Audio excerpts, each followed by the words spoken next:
I know I pick on Bleacher Report quite often, but it's just because they're so much fun to pick on. Recently came out the 2020 NBA redraft, which I actually did in my own channel. I think at the beginning, it was one of the first videos that I did, looking back at the 2020 draft with LaMelo Ball, with James Wiseman, with some of those guys. I've already forgotten who qualifies, Jordan Nwora. Interesting. We're going to see who Bleacher Report believes to be the redraft order, the best players of the draft. Where does James Wiseman fall to? He's played like 7 games. And most notably, who do you take number 1, Anthony Edwards or LaMelo Ball at number 1? So the thing that they do is they do it backwards. They go from 30 to 21 to 28 down to 1. And I think that's the reverse order to do it. I understand you want somebody to scroll all the way to the bottom of your article just so you can see all the advertisements, make sure you consume all the content, but I'm just not going to do that. I'm going to go in reverse order because you go best player and then you go, okay, now this is the next best player. It's so much easier to go in backwards order. Let's see what this person says. Who's the writer? Dan Favale, Favale. There's no better time for a 2020 redraft than the 2022 Rising Stars game. Well, there is a better time. You could literally consider any other time because the best time to do a redraft is very subjective. So this is already an objectively false statement. Some people aren't fans of these revisionist shindigs. I think it's just fun to fuck around. Redrafts are more thought-provoking. In the interest of continued honesty, that's what we're doing here. Players will be selected based upon who do we most want for the rest of their career, which won't always perfectly align with what happened so far. So they're going to make some outlandish shit and see what, who, when, where, why. So number 1 overall, they are taking LaMelo Ball. The actual pick was, of course, Anthony Edwards. LaMelo Ball's claim to number 1 on the redraft board is not beyond argument. Anthony Edwards is the deadlier scorer with an amalgam of strength. LaMelo's control over the game verges on unparalleled, not just relative to his draft class, but the entire league. I don't know about that yet. He's getting there. He's a fun playmaker, but his control of the game isn't LeBron James-esque. He's a very flashy, fun passer, and I love the way that he runs an offense, but come on now. Defenses are drawn to him when he's on the ball.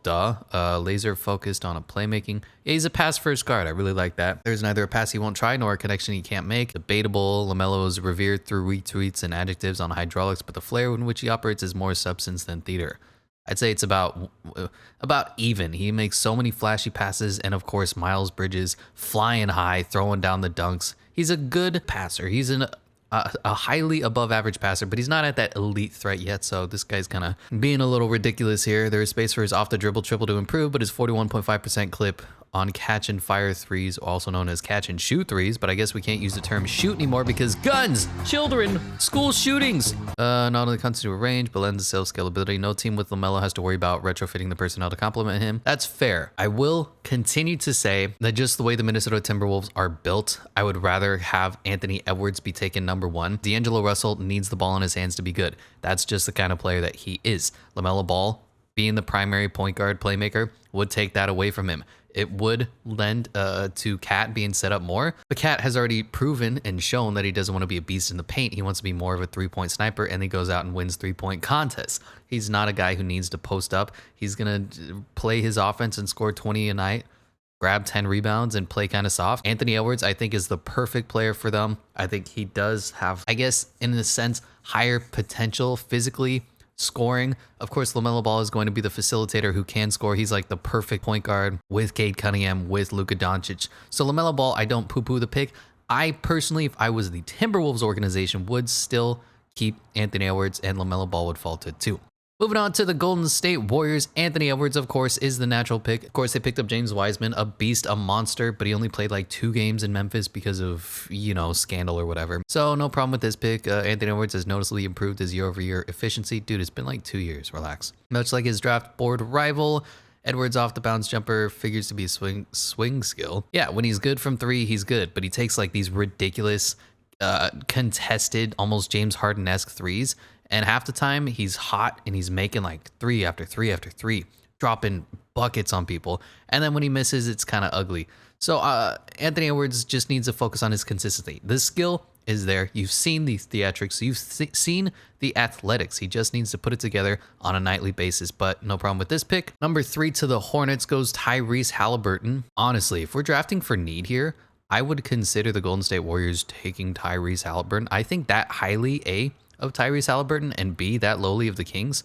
But Tyrese Haliburton would be the perfect backup to Steph Curry. And you've seen right now with Draymond out, Steph Curry is struggling a little bit more than usual to find his shot, to make his threes that he's prone to do.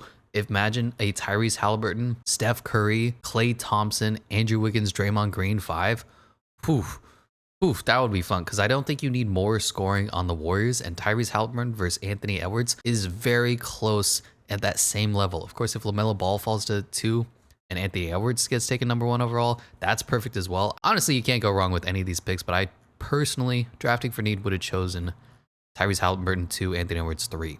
Looking at this, any outrage over Sacramento's decision to send Tyrese Haliburton to the Indiana Pacers has less to do with the value of Domantas Sabonis and more to do with the Kings' evaluation of the former. Yeah, of course. Tyrese Haliburton should have been untouchable. We've already talked ad nauseum about how good of a player he is. He's not Chris Paul 2.0, but he's basically the perfect modern point guard, modern playmaker. And he's only 21 years old, and he's got the height, and his jump shot looks funny, but it goes in at a 41% clip. Tyrese Haliburton is a monster of a player. He's got a bright future now in Indiana, and I was so hyped for Indiana fans. Their rebuild starts now, sure, but if they get a top 5 pick, the rebuild is a success. They already have Tyrese Haliburton. They have Miles Turner, TJ Warren, if he ever comes back. They have talent on the team. And then if they get Tyrese Haliburton and hit in the lottery, whew, they're already set. This mediocrity that they've been stuck in for like 50 years is completely over because of how good Tyrese Haliburton is. Imagine the Pacers in 5 years with, I don't know, Jabari Smith and Tyrese Haliburton. Oh, fuck.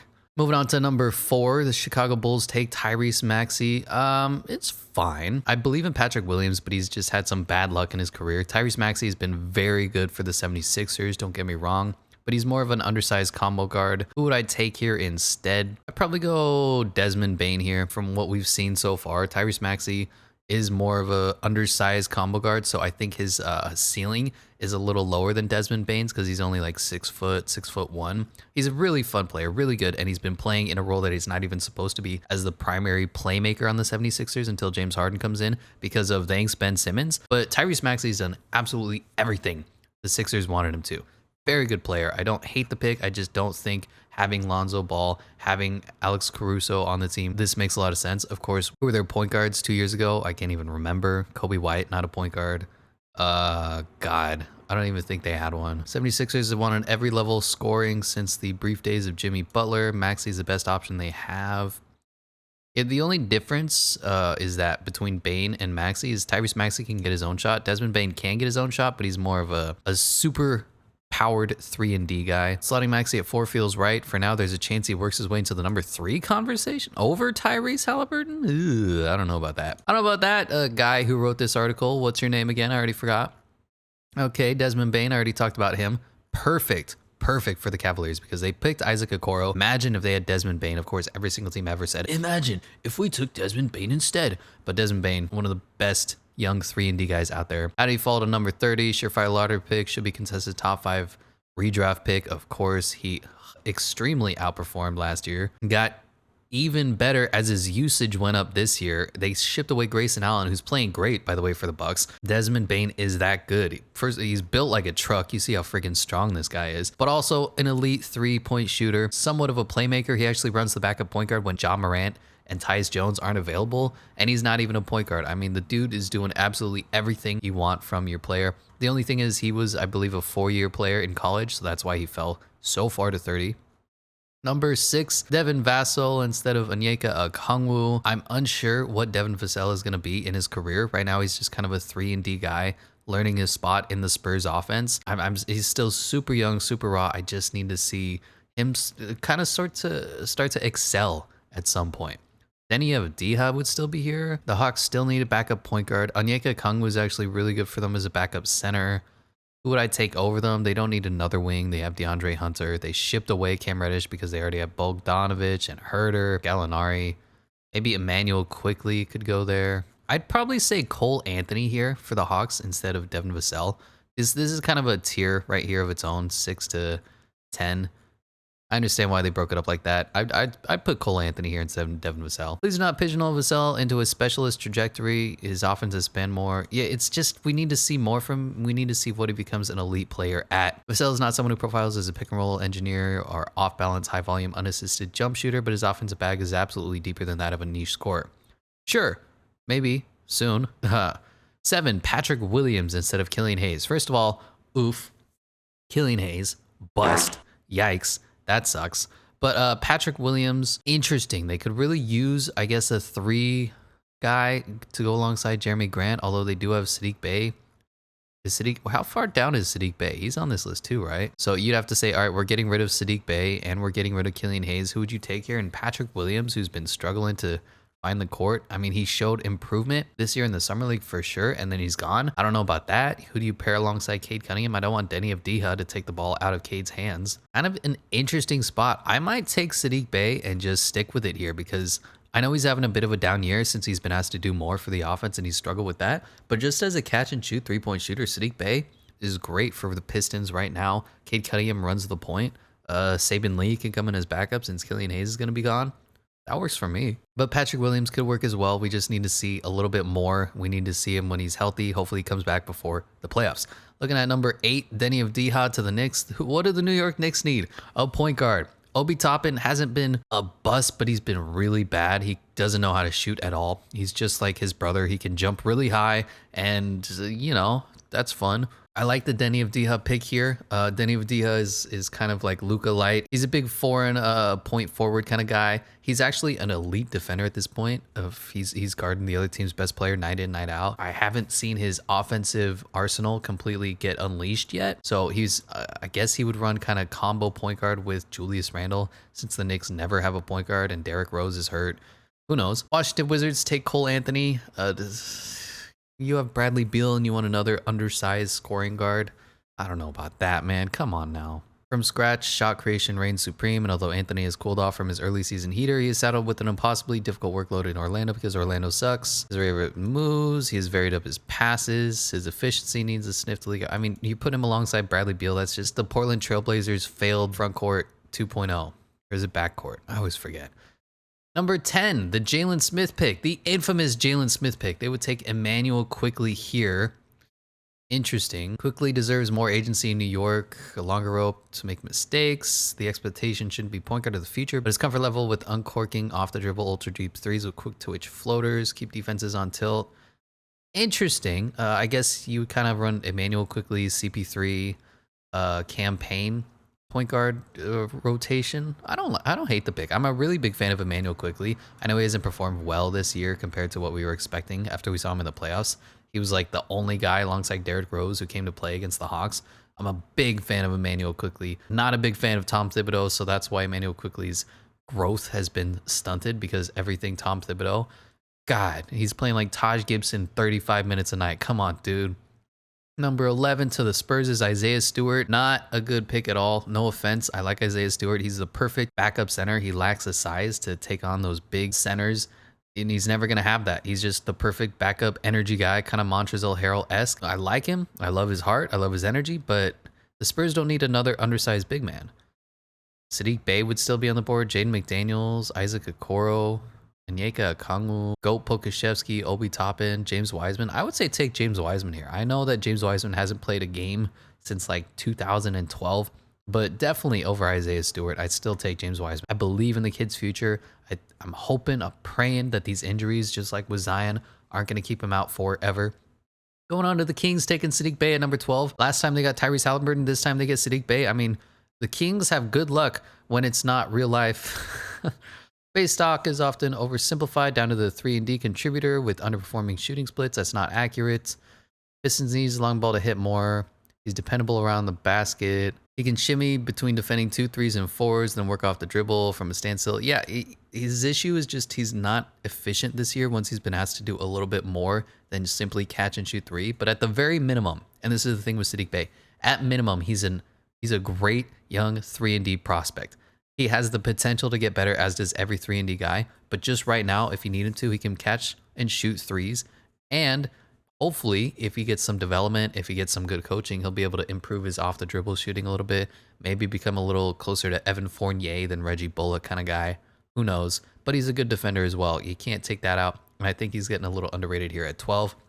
13, Jaden McDaniels. McDaniels just edges out Okoro. He's equipped to handle the same high-end defense assignment, but speed and size translate to roughly 4 positions. Yeah, I like McDaniels. I always get him mixed up with the other McDaniels as well, but he's a solid player, just not much more than bench rotation. at this point. Isaac Okoro, same thing. He just can't shoot. His athleticism, his defense is great, but he can't shoot, and offense matters so much in the NBA unless you're Matisse Thybulle. And Onyeka Okongwu fallen to 15. This will be fun, having him and Mo Bamba on the same team. Basically, Mo Bamba does everything that Onyeka Okongwu can't, and vice versa. Their size, three-point shooting, rim protection. I like Okongwu's game. He's just not going to offer you anything offensively. Moving on to 16, they're taking Goat Pokashevsky here. Interesting. He's such an inconsistent unicorn type of player. Some games, he's like, oh my God, this guy's really good. And then the other games, he goes, holy crap, why is this dude in the league? He's awful. He's never more effectively toggled between on and off ball duty while using his size. No one should be entirely sold. We should all be cautiously optimistic. Yeah, I mean, Pokashevsky, if he ever puts it together, could be a freak player. He could be the next coming of Kristaps Porzingis, but healthy. But right now, he's just so much struggling. The game hasn't slowed down for him yet. Number 17, Obi Toppin, just a freak athlete. You know how it is. I know the Knicks kind of hate Obi Toppin, and I understand that because he cannot shoot to save his life. But the rest of his game is very solid. Don't put the ball in his hands much. I suppose the hope is that Obi Toppin becomes in the future what Miles Bridges is now. We just need to see that step up in his game. James Wiseman, first of all, should have never fallen this far to 18. I understand that he's only played, less than 50 games since leaving high school. Some of it injuries. He tore his meniscus in his right knee. Some of it because the way Memphis bought him out to get him to come to the team and then get suspended for the year. In theory, James Wiseman is the perfect big man like Karl Anthony Towns. He's huge. He has the size. He has the length. He has the athleticism. He can jump and he can shoot. That's literally everything you want in a big man. Just need to put it together on the court. And right now we're 2-ish seasons in trying to see what is he, and we still don't know yet. I wouldn't let him fall to 18 though, Bleacher Report, man. 19, Zeke Nnaji. He's interesting. He's undersized, but he plays like a stretch 5. So he's a weird backup right now in Denver. He can play the 4 a little bit, and his shot has really started falling this year. Zeke Nnaji doesn't have the size nor the physicality to be deployed as a full-time 5. That's quite all right. Yeah, he can be a backup stretch 5, maybe even play alongside a Joker sort of player if he needs to. Shooting 50% from the corner. I mean, that's incredible from 3. Playing really well as a putback machine this year. Yeah, he's having a decent year. Number 20, Kenyon Martin Jr. I believe he was undrafted. I'm a really big fan of him. I just wish the Rockets would commit. They had the same problem with Armani Brooks and Thomas. I forget his freaking first name. I think it's Thomas. But basically, guys who do the same thing. So they had 2 undersized, like 6'1", not very athletic scoring guards. And then they have 2 undersized 4s who can't really shoot the ball well, Kenny Martin Jr. and Jayshawn Tate. And it looks like they're going Jayshawn Tate is going to be the better player route. I think Kenny Martin Jr. has a little bit more of a higher ceiling. He's much more athletic. His effort isn't quite what Jayshawn Tate's is, which is why Jayshawn is starting. But I'm a big fan of Kenny Martin Jr. I would have started him over Jayshawn. But Kenny Martin Jr., fun player. Definitely needs to shoot better. Still undersized. Man, on Miami, that would be fun. Going at 21, Trey Jones. In the G League, he's a monster.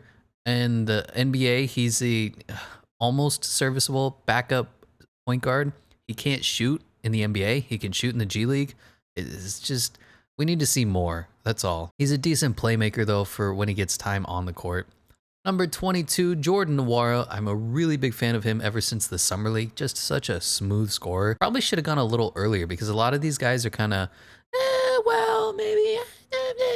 Jordan Nwora has a role. He's going to get the ball, he's going to make some tough shots, and he's going to look smooth doing it with that floofy hair. What does the article here say? Nwora is the quintessential blessing and curse package, shot creation and general aplomb. I don't know what this word is. Aplomb, self-confidence or assurance, especially in a demanding situation. Okay, fucking snooty English professor here.